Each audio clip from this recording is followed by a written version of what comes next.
let's see. Who would you rather have or build your franchise around?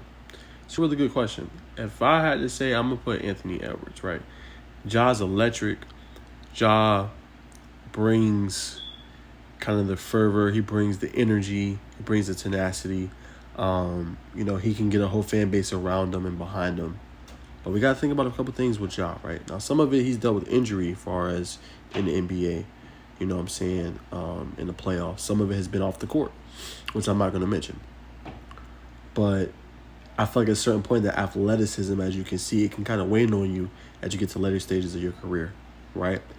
So, he can shoot the basketball, but can he shoot it at a high clip and efficient rate? I don't think he's got to that part of his game yet. Now, again, he's a showstopper. He's one of the best point guards in the game. But I would definitely have to say I would take Anthony Edwards over him, personally. Now, the one in the second, Shai Gilgeous, man, this was hard for me because, Shai Gilgeous can do so many things well. And I think he makes his teammates around him better, right? And he got so much talent there in OKC, right? Chet Holmgren, Josh Giddey, Lou Dortz. They got some good players. And he makes all of them better. And he's a good facilitator and good playmaker. And he can shoot the three ball well as well. And they're going to be a team to watch for next year. I'm not going to lie to you. So it was hard for me to kind of not choose Shai. Because he got all the tools and intangibles, I think. And you can build your franchise around him. I think you will be a pretty good team. We're going to see this year. We're going to find out, see how far they can go.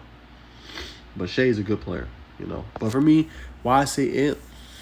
I say Ant because, to me, he got the mentality, right? He's locked in. He's loaded. He wants to go challenge the greats. He wants to go up against the greats. He already said, even this offseason, man, I want to go against Draymond. He does all that talking, right? And I'm not saying the other two don't have that, but Ant is, he's open about it. He's transparent, right? He openly admits that he wants to be the best. He openly admits that he wants to go get it. And that mentality is what separates a lot. You don't see that always now, especially with the younger generation of players, right? That, they're there, but some of them, they're nonchalant. I'm in the NBA making millions. It has kind of that Kobe Mamba mentality, that Jordan mentality. I'm going to go get it. I'm going to go get me a bucket. So the next part of his game where he has to expand is going to be, playmaking for others and being able to better others around him. That's the next stage of his game because he can do so many things well. Once he unlocks that potential and then he can shoot that three ball at an efficient clip, about a 37-38% clip, Ant going to be unstoppable. He can already get to the rim. He can already get to his sweet spot.